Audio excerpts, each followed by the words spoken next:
Hello and welcome to this month's Strive Learning Lab, which is on integrating violence screening and support for young women accessing PrEP in South Africa and Tanzania. Manuela Colombini will be describing experiences from the Empower study. My name is Sheila Harvey and I'm going to be chairing the Learning Lab today. I'm an associate professor at the London School of Hygiene and Tropical Medicine. I was an investigator on the Empower study. I'm also an investigator on another study that's been conducted as part of the Strive Consortium, Maisha, which is looking at an intervention to prevent intimate partner violence against women. So for those who aren't familiar with Strive, it's a research consortium that is being funded by DFID to tackle the structural drivers of HIV. And we have partners in India, Tanzania, South Africa, the US and the UK, all conducting research into a range of structural drivers, including alcohol, transactional sex, gender norms, stigma and violence. So today I'm delighted that my colleague Manuela Colombini is going to present the work she's been doing as part of Empower. Manuela is an assistant professor at the London School of Hygiene and Tropical Medicine, and her research is primarily focused on conducting formative and evaluation research to explore new intervention approaches to responses to violence against women in the health sector, and translating evidence from promising interventions within different low and middle income country settings. So the plan is that Manuela will give her presentation and then you'll have an opportunity to ask questions and we can have a discussion. Okay. Thank you, and thank you all for joining today's webinar. So as Sheila just said, I'm going to present on behalf of the Empower team and the people mentioned here in my slides. And in particular, I'm going to focus on the GBV screening component of this study for adolescent girls and young women accessing PrEP in South Africa and Tanzania. So what I'm presenting today is just a brief overview of the Empower study and the GBV screening component, and then I will share some of the results from the South African and Tanzanian experiences with the process of integrating GBV screening, and in particular exploring participants' view in the study staff views on this process. Before I start describing Empower, I just wanted to explain a little bit the rationale for such study. And adolescent girls and young women are highly vulnerable to HIV, with gender inequality and undermining women's decision around accessing to HIV testing and all the treatment cascade. So there is a body of evidence that shows that violence may influence the treatment cascade, and in particular around the influence on violence and particularly IPV, on partner abuse. And some studies show that gender inequality undermines women's decision around accessing HIV testing. And in some reviews, women's fears of partner violence prevented them from going to such services, while some others show no difference by APV status. And in terms of ART initiations, some other studies also found that intimate partner violence was associated with reduced access to care and treatment in the majority of studies reviewed, but not all. And also IPV in one meta-analysis was associated also with lower current use of ARTs. In terms of the last 90 in the treatment cascade, looking at the viral load suppression, violence, and we found that intimate partner violence reduced by half adhered to ART. And in one study, what was shown is that an indication that, in fact, this translates into clinical outcomes, so reduction in CD4 count and viral load. So recent studies on HIV prevention methods also show that violence enhancing gender norms may undermine oral PrEP use and adherence, particularly among women who reported recent intimate partner violence. And the recent study by Roberts et al. Showed the strong association between reports of intimate partner violence and PrEP interruption in African women. Yet, some of the evidence is still scarce on how to really best support PrEP use while decreasing vulnerability to violence. So there is more evidence needed on how to strengthen also adolescent girls and young women's agency to use PrEP while simultaneously reducing their vulnerability to gender-based violence and stigma that could actually negatively influence oral PrEP and uptake and use. So to address this critical evidence gap, this Reproductive Health Institute and LSHTM designed Empower, which is an open-label PrEP demonstration project evaluating the feasibility and acceptability of offering PrEP within a combination HIV prevention package for adolescent girls and young women, aged 15-24, in two settings, South Africa and Tanzania. So this research particularly addressed whether the inclusion of intervention components that address explicitly gender violence and stigma have the potential to improve PrEP uptake and use, and also to demonstrate the potential for significant HIV prevention benefits. So as part of the study, women who were HIV negative, non-pregnant, and interested in taking baby PrEP were enrolled, offered Truvada, and then follow up for between 6 and 15 months. And at each visit, women received HIV testing and counseling, screening for gender-based violence and stigma, and sexual reproductive health services. And referrals were also provided as needed. To support PrEP users, women also receive adherent counseling and follow-up messaging through SMS, and half of the participants were randomly chosen to attend adherent support clubs with an empowerment curriculum. So what I'm presenting today is the GBV screening component of this study. And we successfully developed an intervention package which incorporated gender-based violence screening into HIV counseling and testing. And the GBV screening was conducted as screening and enrollment visits, and then a subsequent follow-up visits at 1, 2, 3, 6, 9, and 12 months. We screened nearly 600 young women aged 16 and 24 years, and using this approach, so we looked at women that were in need of immediate care or in danger, with current GBV but not in danger, but they might need support care, and women with past GBV, but they may need to link to support care, especially for mental health.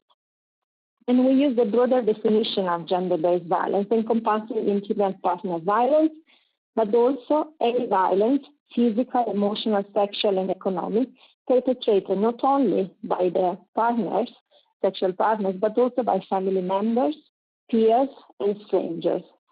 And with the realization that this age group experience broader issues beyond intimate partner violence, including sexual violence by peers and other non-partner perpetrators. So what I'm showing here in this slide is actually the pathway of care that we use for the GBV screening. So GBV screening consisted in 6 questions that you see in the box about exposure to gender-based violence, and these were adapted from the WHO clinical guidelines for responsive violence against women. And we also included a risk assessment for immediate danger, which was also addressed during the HIV testing and counseling session.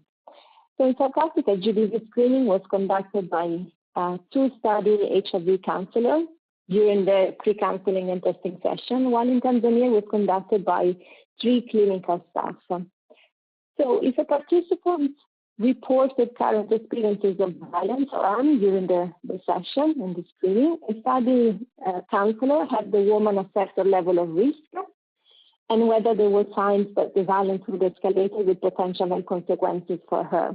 And if the young woman was in immediate danger, then she would exit the study and be referred appropriately for further care. Participants who needed support, legal, emotional, or shelter were referred to off-site support services and on-site social worker, primarily in South Africa.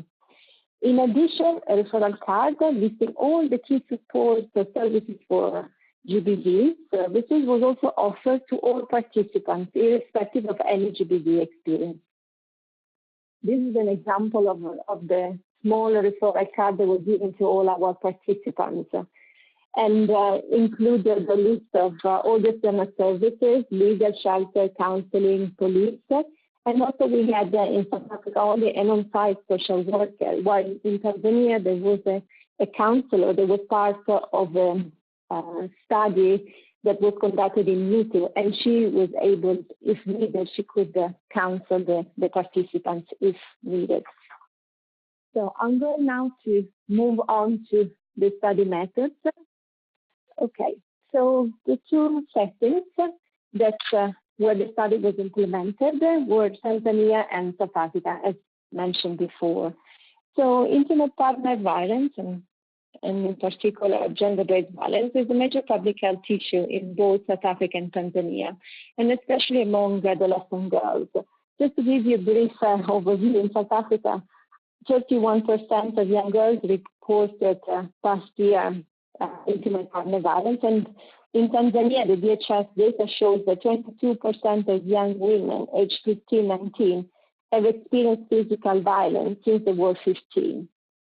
So despite a high prevalence of violence against women and young girls, and the legal system criminalized violence in both countries, there's still a huge need for violence responses, especially in the health sector response. So as part of this study, we conducted a process evaluation, adopted a qualitative approach using in-depth interviews and observations.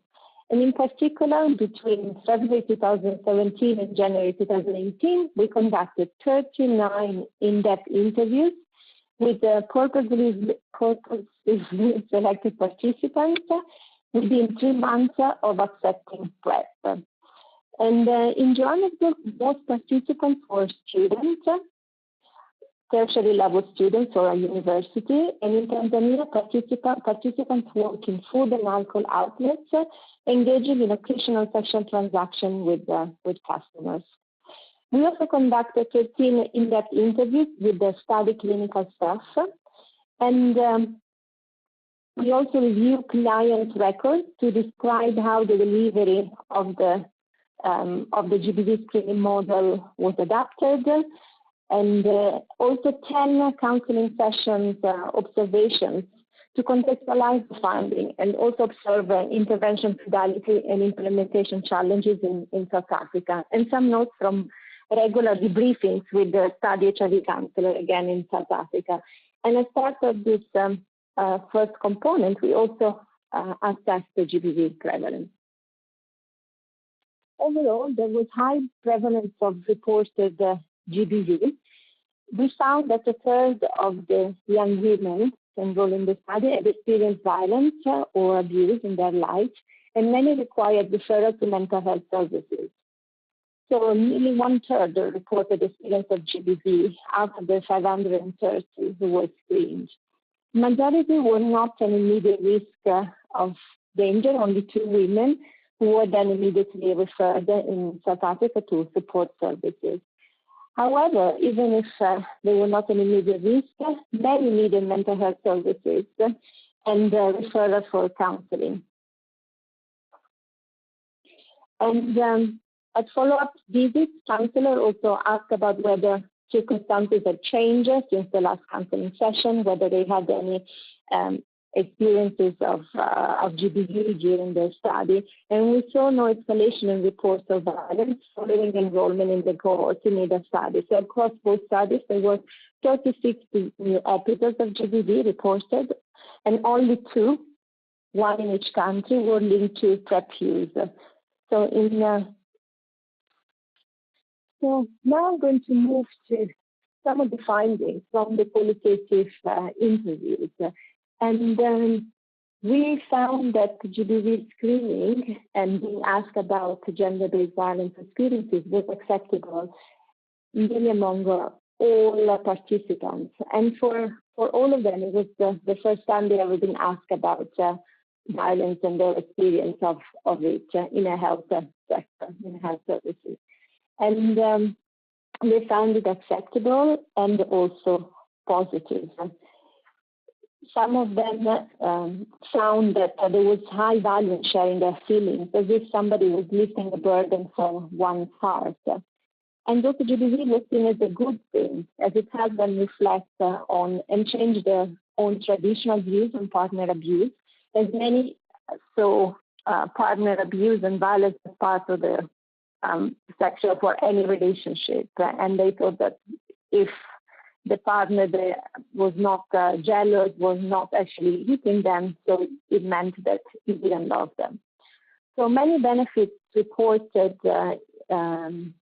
included being useful to seek help, to recognize that someone was willing to help them, and also to learn more about violence. So some mention about raised awareness and also thought-provoking discussions with the counselors, and also help prevent HIV transmission. Irrespective of their GBV experiences, several participants reported becoming more aware and also knowledgeable about gender-based violence through the counseling session. And some of the women also mentioned that the counselor provided very good advice and good counseling, and also they kept them in a safe space, which actually was important for them. Even when women didn't experience any GBV in their life, they also found it useful and helpful because they saw GBV as something that was normalized and accepted and it's everywhere. So they felt that there was nothing to worry about being asked, and they felt open and fine with that. So, however, a handful of participants who experienced violence mentioned that being asked about abuse in the past experience had been traumatic because they were reliving their experience and was uncomfortable as the question felt too personal or hectic or difficult. A couple of Tanzanian participants felt that being asked about gender-based violence before getting the HIV test results was also not appropriate, as they were too worried about HIV results outcomes, as the report says. So first, there is the worry of waiting for the HIV results. I told them that they should give me the results firstly, then we could proceed. Some also find it difficult to trust the staff and share their experience. GBV was something that they wanted to forget instead of reliving.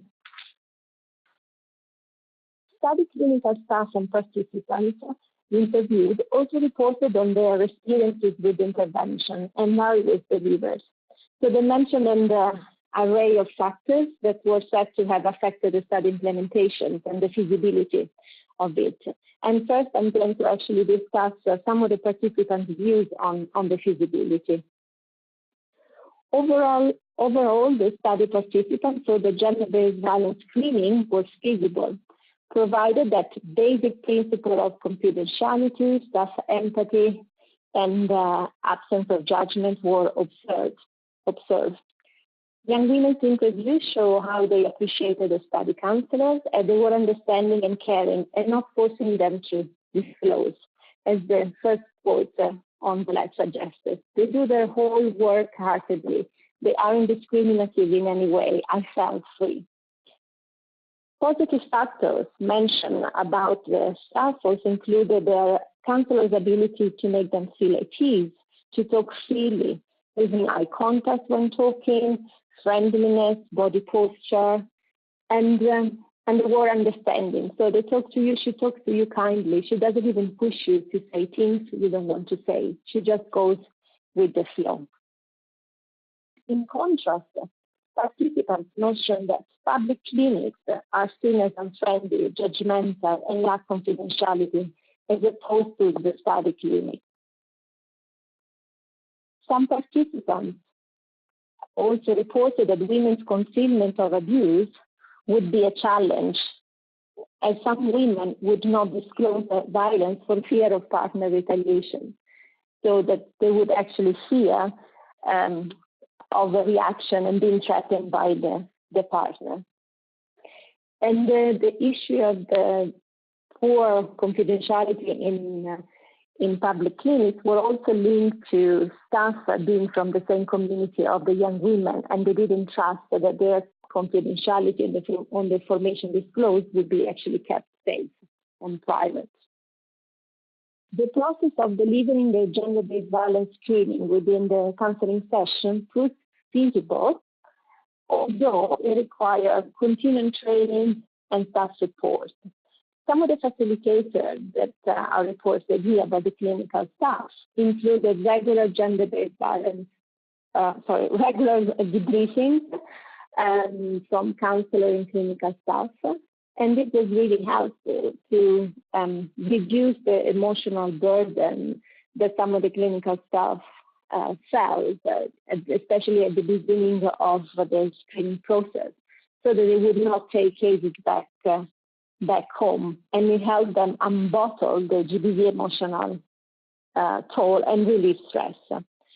The other element they found positive and a facilitator was the functioning referral network with a social worker on site. In South Africa in particular, having a social worker on site was beneficial as it linked participants to direct help, and it also made the referral easier for counselors and clinical staff to other external support services, and also to get follow-up information regarding some of the women who experienced abuse.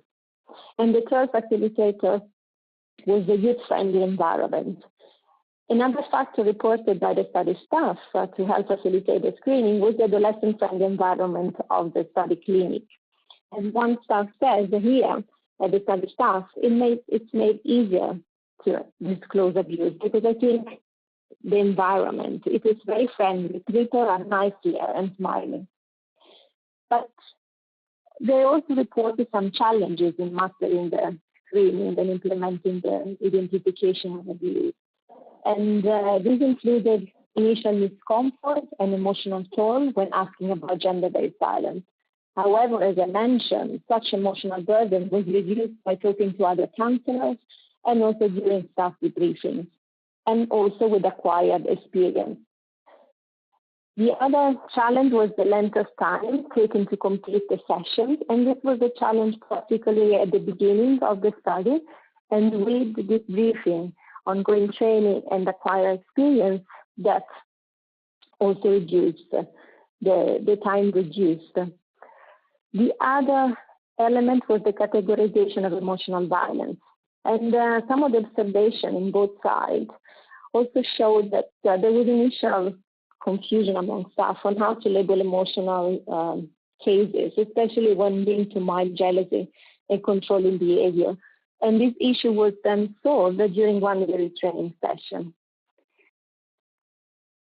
Developing a safety plan also was not always helpful for this age group, and we adjusted some of the safety tips, in particular because most of the young women did not live with their partners, but some lived still with their families, and they didn't really need to develop an exit strategy. So some new safety tips were adapted for specific target groups. For example, having a specific phone code so that when some of the women went to their partners or were in dangerous situations, they could just text a specific code to friends or families to be able to be to call for help.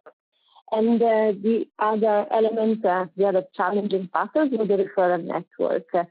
And foreseeing challenges for integrating GBV screening, in fact, included a poor referral system in place in some of the public clinics, and also the additional time that this may require for counseling women, especially when the waiting time was already long. And some of the counselors in South Africa also expressed frustration about the interruption of services between the screening services in the clinic and the referral to support services, which sometimes led participants also having to disclose GBV to more than one staff. And accessing the external support services, and particularly shelters, will get to be challenging in the Johannesburg site. And lastly, the limited awareness on procedure. In South Africa, there was a couple of instances where participants disclosed to clinical staff that it was not directly involved in GBV screening and counseling. For example, community health workers or research assistants during waiting room observation. Some clinical staff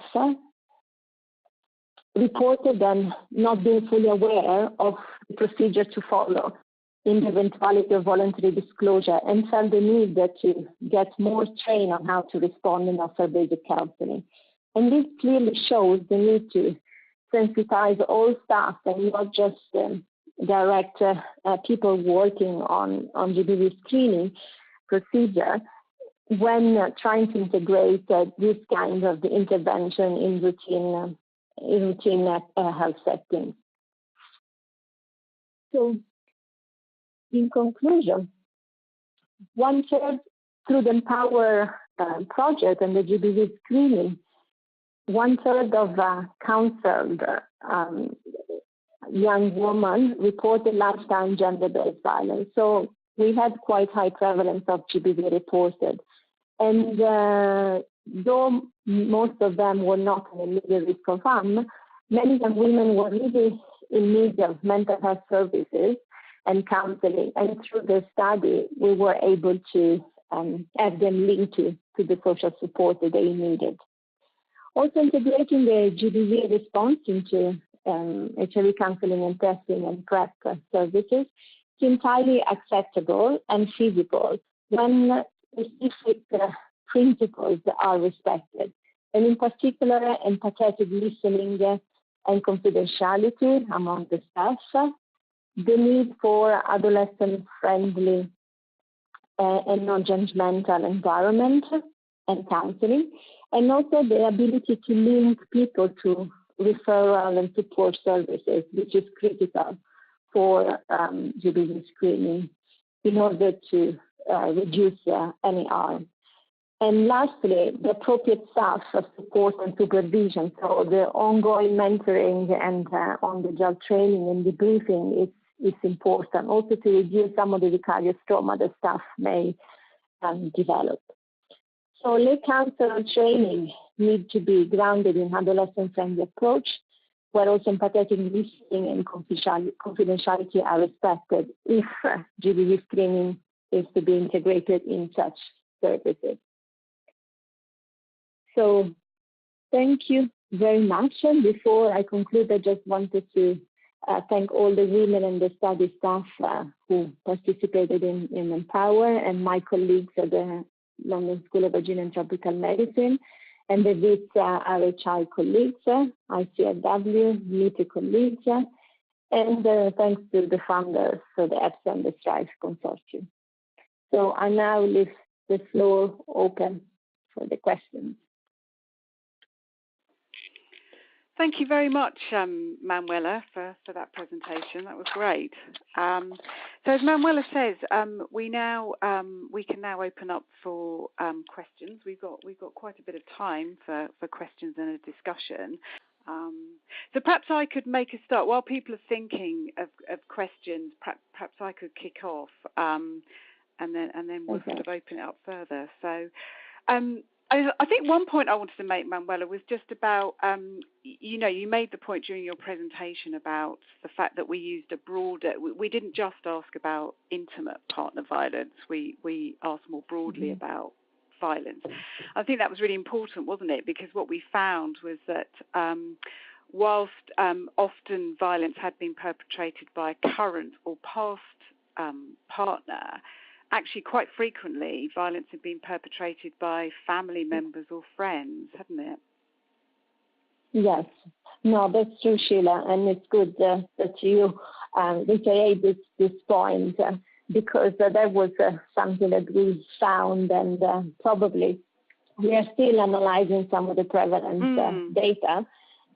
And as you know, that we saw from some of the initial data that we have that a lot of the women also, when they were experiencing past sexual violence, this happened by peers, friends, family members, and not just partner violence. So there were an array of perpetrators that went beyond the partners. And that's why our rationale to not just focus on partner violence, but also focus on gender-based violence. Yeah, something that's really important.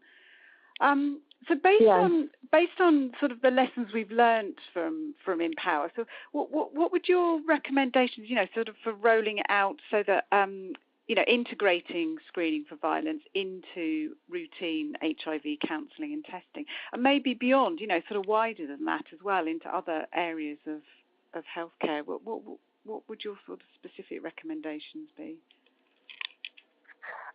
I think that it's important, first of all, to have a sensitive and friendly staff. So a lot of barriers when trying to integrate identification for abuse and violence in health services.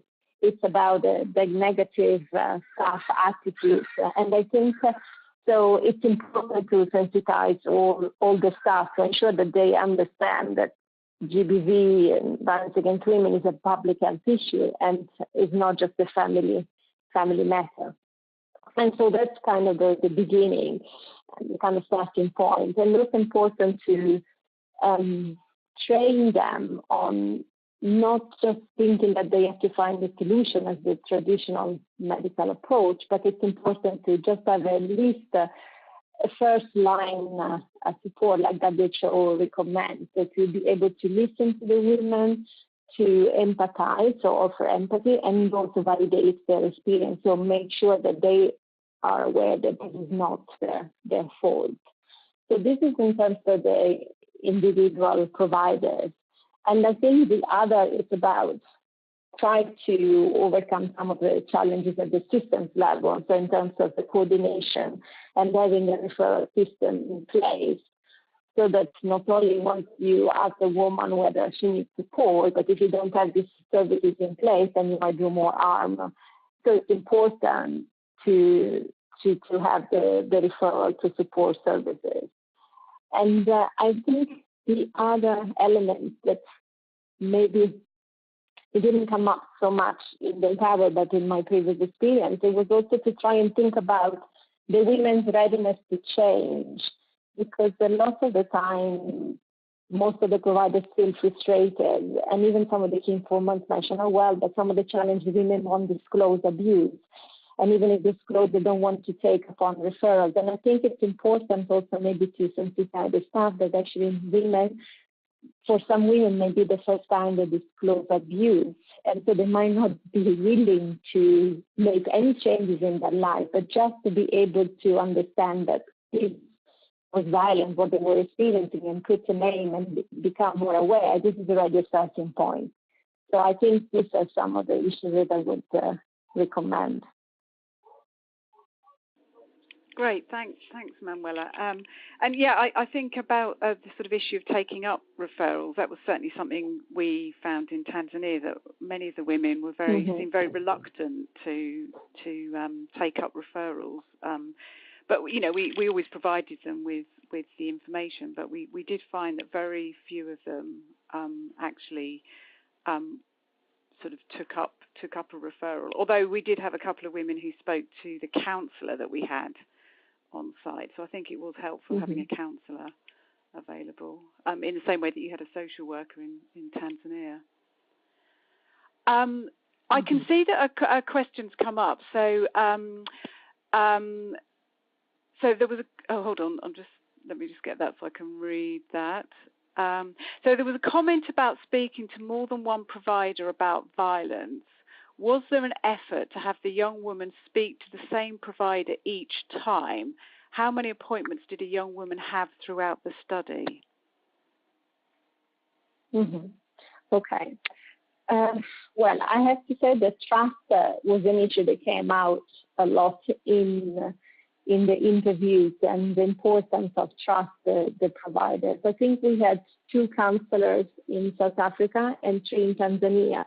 So the likelihood for the women to always come to always stick to the same provider was quite high. And we tried to have that, but sometimes it didn't really happen. But because it was a smaller clinic, and in the end they managed to meet both counselors, they felt free. But most of the time we try to always have one counselor following the same woman, and if not, the other counselor would debrief and look at the chart notes before, and if there was any issue, we discussed it to the study counselor before seeing the client.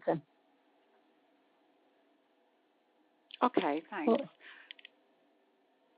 So we've got some questions coming in, Manuela. So do you think referral to support services will prevent further violence, or would it make the situation worse for them?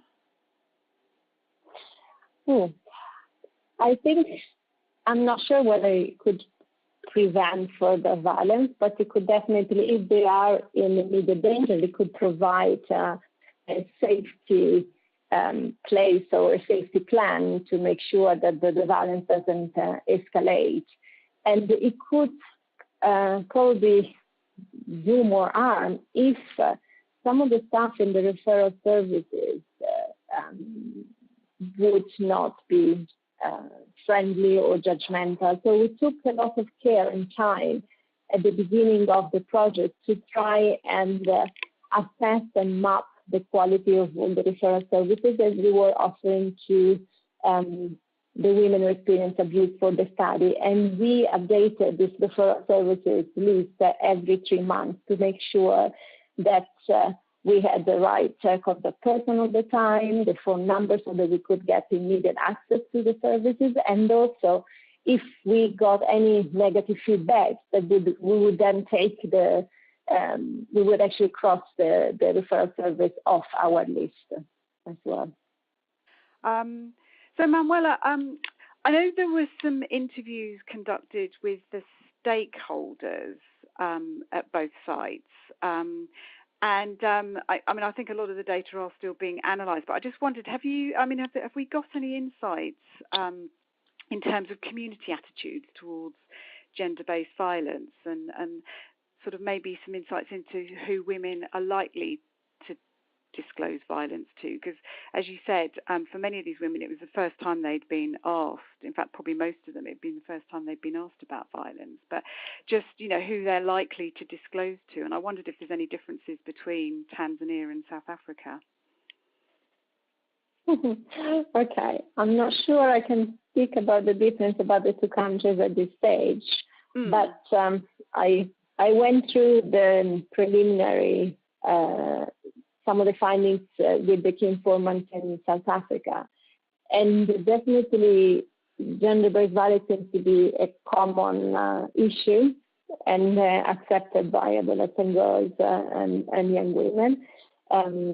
Some of the community members and the community stakeholders mentioned that it was definitely a generalized issue. And a lot of issues of power inequality as well, with a lot of young women maybe offering sexual services in exchange of financial support and other issues. So I think because of that being so normalized, all actually of the key informants and the community stakeholders mentioned that they were supportive of having a sort of identification process through HIV preventive services and trying to actually link HIV and GBV as a positive thing. Definitely, because then it would offer young women the possibility to be able to raise their awareness on some of these issues, because possibly they thought that they were nowhere where they could discuss such issues around violence and relationships and communication skills and relationships. And they saw some challenges, several challenges, some because of the attitudes, some of the negative and judgmental attitudes of the providers, and some of the routine clinics, definitely not open and friendly for some young women, because there might be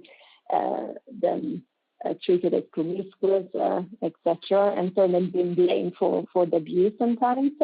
And also the issue of once the women disclose, the young women disclose, then would the provider be able and capable to provide any counseling or any support? So there was some question and concern about how to train some of the providers in the public clinics, that they're already overworked.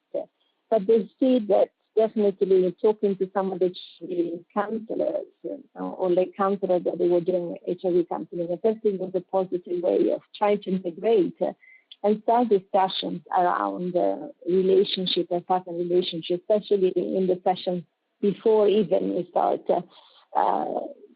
taking the blood. They start asking about partner risks, etc. So, and there it's very easy to already integrate questions about their relationship with the partner, whether they might fear any violence or any reaction, negative reaction, if they saw their test, if they knew they were coming to test. Yes, so I think there was mainly it. Unfortunately, I didn't have the time to look at the Tanzanian data yet, but I would probably say that some would be quite similar in terms of the kind of generic challenges across the two sites. I don't know, Sheila, if you had any additional. Yeah, I think I'd agree, and especially from our experience with Maisha, because we've interviewed stakeholders, sort of key informants as part of that, and sort of had similar sorts of experiences. But as you say, the data are still being analysed. So I can see. Hold on, let me just. Annalise, I hope I've pronounced your name right, has come up with a follow-up question. She's just asking about if you could speak about training for providers and overall cost implications, which is obviously a really important factor. Yes. Well, we did a startup training for the clinical staff and all the staff at the beginning of the study. And then we organized, and that was for over 2 days, and half a day was on, or probably, less than half a day was on the gender-based violence screening. And then we did a separate session on gender-based violence screening process just with the counselor and the clinical staff. And in South Africa, we were able to offer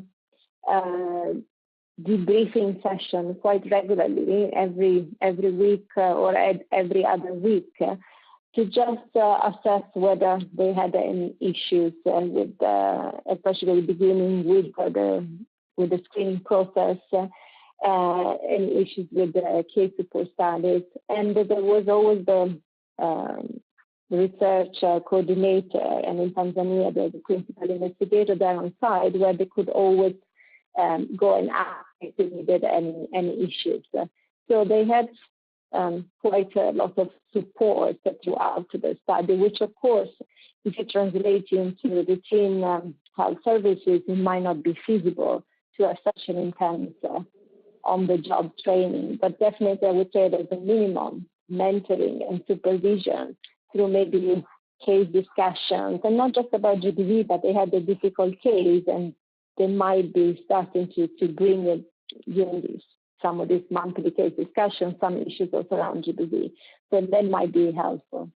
In terms of the cost implication, we didn't do a cost evaluation, unfortunately. So I'm not really able to give you any answer on that at this stage. But it would be very helpful to actually assess, because it would be also in terms of, for me, it would be also in terms of time that's needed to offer ongoing on training. And sometimes some of the training could be done by the on-site, if there is an on-site social worker. For example, in South Africa, the social worker had been trained on counseling for sexual violence and partner violence. It was very helpful to have such a resource on site.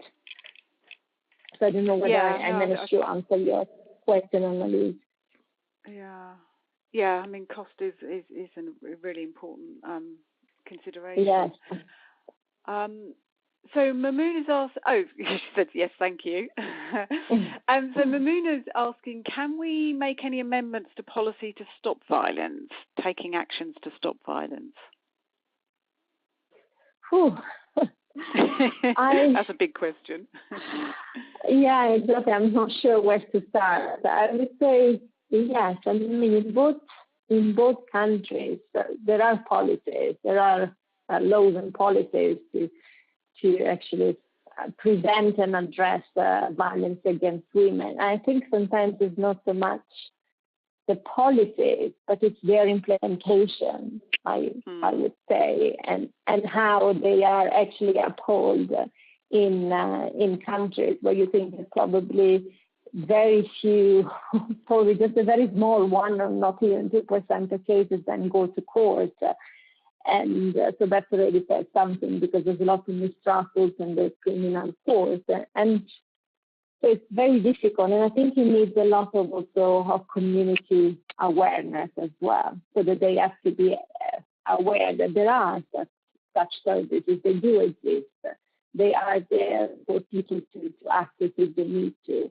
And I think that's an important part also of policy implementation, to be able to raise community awareness in order to give a solid and clear message that violence against women is not acceptable.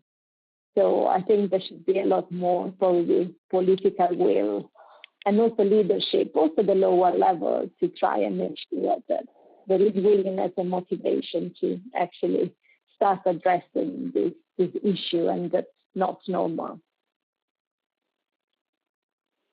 Yeah, I mean, certainly in Tanzania, where I've been based, the Tanzanian government has a national plan of action against to prevent violence against women and children, which was this plan was published at the end of 2016, and it's a 5-year plan.